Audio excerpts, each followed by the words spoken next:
দুনিয়ার জমিনে যে ব্যক্তি যাকে ভালোবাসে তাকে অনুসরণ করে, কথা বলে ঠিক কিনা? যে নায়ককে ভালোবাসে, যে নায়িকাকে ভালোবাসে, যে ক্রিকেটার খেলোয়াড়কে ভালোবাসে, সেই ক্রিকেটারের স্টাইলে চুল কাটতে চায়, কথা বলে ঠিক কিনা? যে নায়ককে ভালোবাসে সেই নায়কের স্টাইলে চুল কাটতে চায়, যেই খেলোয়াড়কে ভালোবাসে তার জার্সি শরীরে লাগাতে চায়। এটা হচ্ছে ভালোবাসার প্রমাণ তারা দেয়। কিন্তু আমরা মুসলমান সকলেই স্বীকার করি আমাদের নবী মুহাম্মদুর রাসূলুল্লাহ সাল্লাল্লাহু আলাইহি ওয়াসাল্লাম তাকে ভালোবাসি। এর প্রমাণ কিভাবে পাবো? সকলেই বলি আমাদের নবী মুহাম্মদুর রাসূলুল্লাহ সাল্লাল্লাহু আলাইহি ওয়াসাল্লাম। যদি বলা হয় আপনার নবীকে আপনি ভালোবাসেন, বলে হ্যাঁ ভালোবাসি, কিন্তু ভালোবাসার যদি প্রমাণ খুঁজতে যান, শতকরা 100% মুসলমানের ভিতরে 10% মুসলমানের ভিতরে নবীর ভালোবাসা পাওয়া যায় না, কথা বলেন ঠিক কিনা? নবীর যদি ভালোবাসা আপনার ভিতরে থাকতো, নবীর সুন্নত আপনার মাঝে কোথায়? নবীর ভালোবাসা যদি আপনি নবীকেই ভালোবাসতেন, আপনার চুলের কাটিং এরকম কেন? আপনি যদি নবীকে ভালোবাসেন, আপনার মুখে দাড়ি নাই কেন? আপনি যদি নবীকে ভালোবাসেন, আপনার স্ত্রী বেপরদায় ঘুরে কেন? আপনি যদি নবীকে ভালোবাসেন, আপনার মেয়ে কিভাবে পর্দা ছাড়া বাইর হয়, কথা বলেন ঠিক কিনা? সম্মানিত মুসলমান ভাইয়েরা আমার, নবীকে ভালোবাসি এই কথা শুধু মুখে বললেই হবে না। এই নবীর আদর্শ হলো এমন এক আদর্শ, আল্লাহ পাক রব্বুল আলামিন কোরআনে কারীমের ভিতরে বলেছেন, লাকাদ কানা লাকুম ফি রাসূলিল্লাহি উসওয়াতুন হাসানা। এই নবীর আদর্শ তোমাদের জন্যই হলো উত্তম আদর্শ এবং উত্তম চরিত্র। এই নবীজির আদর্শকে বাদ দিয়ে তোমরা কখনো জান্নাতেও যেতে পারবে না। তোমরা দুনিয়ার যত মানুষ রয়েছে, এই সমস্ত নায়ক গায়িকা ক্রিকেটার যেই সেলিব্রিটি হোক না কেন, তোমরা যদি তাদের আদর্শ তোমরা যদি জীবনে ধারণ করো, তাহলে এই আদর্শ দিয়ে তোমরা কখনোই জান্নাত পর্যন্ত পৌঁছাতে পারবে না। কিন্তু তোমরা যদি এই নবীকে তোমরা যদি ভালোবাসতে পারো, এই নবীর যদি তোমরা আদর্শ ধারণ করতে পারো, তাহলে তোমরা দুনিয়াও সফলতা অর্জন করবা, আখিরাতেও সফলতা অর্জন করবা। বলুন সুবহানাল্লাহ।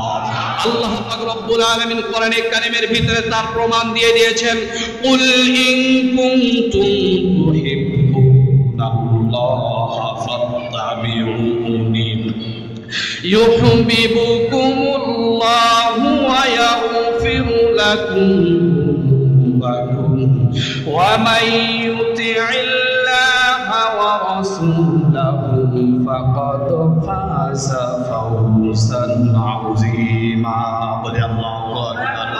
আল্লাহ পাক রব্বুল আলামিন বলেন, হে নবী আপনি বলুন, তোমরা যদি আমি নবীকে, তোমরা যদি আল্লাহর ভালোবাসা পেতে চাও, তাহলে একমাত্র আমাকে আগে ভালোবাসো। তোমরা যদি আমি নবী মুহাম্মদুর রাসূলুল্লাহ সাল্লাল্লাহু আলাইহি ওয়াসাল্লামকে তোমরা যদি ভালোবাসতে পারো, তোমরা যদি আমাকে না ভালোবাসতে পারো, তাহলে তোমরা কখনো আল্লাহর ভালোবাসা পাবে না। আর তোমরা যদি আমার চরিত্র ধারণ করো, তোমরা যদি আমাকে স্মরণ করো, তোমরা যদি আমার মন জয় করতে পারো, আমাকে ভালোবাসতে পারো, তাহলে তোমরা আল্লাহর ভালোবাসা পেয়ে যাবা। বলুন সুবহানাল্লাহ। তাহলে মন জয় করতে হবে কার? আল্লাহর নবী করিম সাল্লাল্লাহু আলাইহি ওয়াসাল্লামের চরিত্র ধারণ করতে হবে, তার হুকুম মানতে হবে।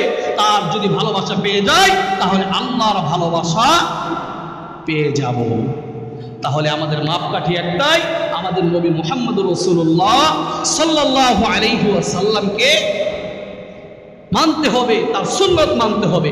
এজন্য বড়রা বলে থাকেন, একটা ছোট বাচ্চা যদি আসমানের দিকে তাকায়, আসমানের দিকে যদি তাকায়, সে যদি আসমানের দিকে তাকায়, আসমানে যদি সুন্দর একটা তারকারাজি থাকে, তার চক্ষু দিয়ে সেই তারা দেখতে পাবে কি পাবে না? কথা বলেন, পাবে কি পাবে না? একজন যুবক মানুষ চোখের জ্যোতি যদি ভালো থাকে, আসমানে যদি তারা থাকে, সে চোখের তারা যদি চোখ যদি ভালো থাকে, সে আসমানের তারা দেখতে পাবে কি পাবে না? একজন বৃদ্ধ মানুষ, তার যদি চোখের জ্যোতি ভালো থাকে, আসমানে একটা তারা রয়েছে, দেখতে পাবে কি পাবে না? প্রত্যেকটি মানুষ প্রত্যেকটি ক্ষেত্রে আসমানে একটা নক্ষত্র রয়েছে, চক্ষু যদি ভালো থাকে সে আসমানে নক্ষত্রটাকে দেখতে পাবে। ঠিক তেমনি ভাবে এই দুনিয়ার নিজাম হলো, কেউ যদি আদর্শবান যদি সন্তান হতে চায় সে যেন ফলো করে মুহাম্মদ রাসূলুল্লাহ সাল্লাল্লাহু আলাইহি ওয়াসাল্লামকে যদি ফলো করে সে আদর্শ একজন সন্তান হয়ে যাবে। কেউ যদি আদর্শ যুবক হতে চায় সে যেন মুহাম্মদ রাসূলুল্লাহ সাল্লাল্লাহু আলাইহি ওয়াসাল্লামকে ফলো করে সে আদর্শ যুবক হয়ে যাবে। কেউ যদি আদর্শ বাবা হতে চায় তাহলে বাবা মুহাম্মদ রাসূলুল্লাহ সাল্লাল্লাহু আলাইহি ওয়াসাল্লামকে ফলো করতে হবে। কেউ যদি আদর্শ বৃদ্ধ হতে চায় সে যেন বৃদ্ধ মুহাম্মদ রাসূলুল্লাহ সাল্লাল্লাহু আলাইহি ওয়াসাল্লামকে ফলো করে। কেউ যদি আদর্শ শ্বশুর হতে চায় সে যেন শ্বশুর মুহাম্মদ রাসূলুল্লাহ সাল্লাল্লাহু আলাইহি ওয়াসাল্লামকে ফলো করে। কেউ যদি আদর্শ সমাজসেবক হতে চায় সমাজসেবক মুহাম্মদ রাসূলুল্লাহ সাল্লাল্লাহু আলাইহি ওয়াসাল্লামকে ফলো করে। কেউ যদি আদর্শ রাষ্ট্রনায়ক হতে চায় রাষ্ট্রনায়ক মুহাম্মদ রাসূলুল্লাহ সাল্লাল্লাহু আলাইহি ওয়াসাল্লামকে ফলো করে। প্রত্যেকটি ক্ষেত্রে যদি প্রত্যেকটি মানুষ নবী করিম সাল্লাল্লাহু আলাইহি ওয়াসাল্লামকে ফলো করে সে একজন আদর্শ মানুষ হয়ে যাবে। বলুন সুবহানাল্লাহ। আর যদি সেই নবীকে যদি ফলো না করে সে কখনো আদর্শবান হতে পারবে? সম্মানিত মুসলমান ভাইয়েরা আমার, এজন্যই বলতেছিলাম উত্তম আদর্শ এবং উত্তম চরিত্র রয়েছে আমাদের নবীর ভিতরে। সেই নবীকে ফলো করা বাদ দিয়ে কেউ কখনো আদর্শবান হতে পারবে না। আজকের যুবকরা মনে করে উত্তম আদর্শ মনে হয় নায়কের ভিতরে রয়েছে, উত্তম আদর্শ মনে হয় গায়কের ভিতরে রয়েছে, নায়িকার ভিতরে রয়েছে, তারা তাদেরকে ফলো করতে চায়। ও মুসলমান ভাই, একবার খেয়াল করে দেখেন আজকের সমাজের পরিস্থিতি হলো, একটা সন্তানের যদি বাপ মারা যায় তাকে কি বলে? বাপ মারা গেলে কি বলে? বাউদিয়া। মা মারা গেলে বলে মাউলিয়া। কথা বলেন ঠিক কিনা? বাপ মারা গেলে বাউদিয়া, মা মারা গেলে মাউলিয়া। কিন্তু আমাদের নবী মুহাম্মদ রাসূলুল্লাহ সাল্লাল্লাহু আলাইহি ওয়াসাল্লাম তার জন্মের পূর্বে মাকে হারিয়েছেন, জন্মের পরে 6 বছরে বাবাকে হারিয়েছেন। কথা বলেন ঠিক কিনা? কথা বলেন ঠিক কিনা? কিন্তু আমাদের নবী মুহাম্মদ রাসূলুল্লাহ কি বাউদিয়া হয়েছেন? মাউলিয়া হয়েছেন? আজকের সমাজে যদি বাবা না থাকে সেই সন্তানকে টেক আপ দেওয়া মুশকিল হয়ে যায়। দেখবেন অল্প বয়সে সে গাঁজাখোর, সিগারেটখোর হয়ে যায়। কথা বলেন ঠিক কিনা?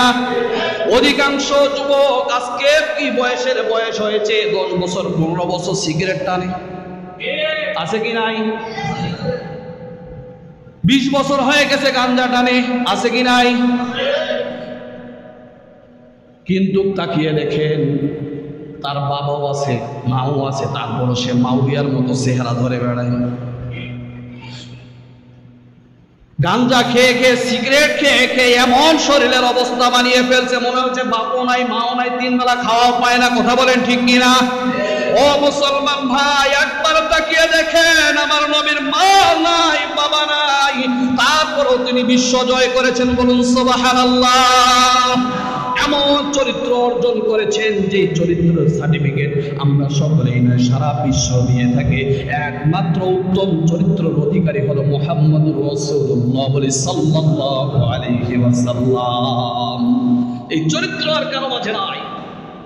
এজন্য যদি আমরা উত্তম চরিত্রের অধিকারী হতে চাই, মুহাম্মদকে ফলো করা ছাড়া আর কোনো উপায়।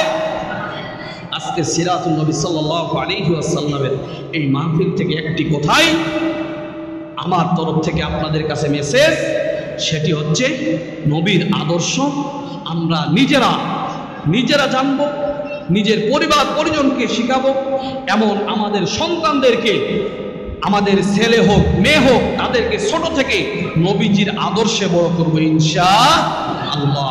আল্লাহ তাআলা সকলকে আমার সংকীর্ণ সময়ে 2-1টি কথাকে আমাকে নিজে আমল করার এবং আপনাদেরকে আমল করার তৌফিক দান করুন বলে আল্লাহুম্মা আমিন। ওয়া আখিরু দাওয়ানা আলহামদুলিল্লাহি রাব্বিল আলামিন। আসসালামু আলাইকুম ওয়া রাহমাতুল্লাহি ওয়া বারাকাতুহু।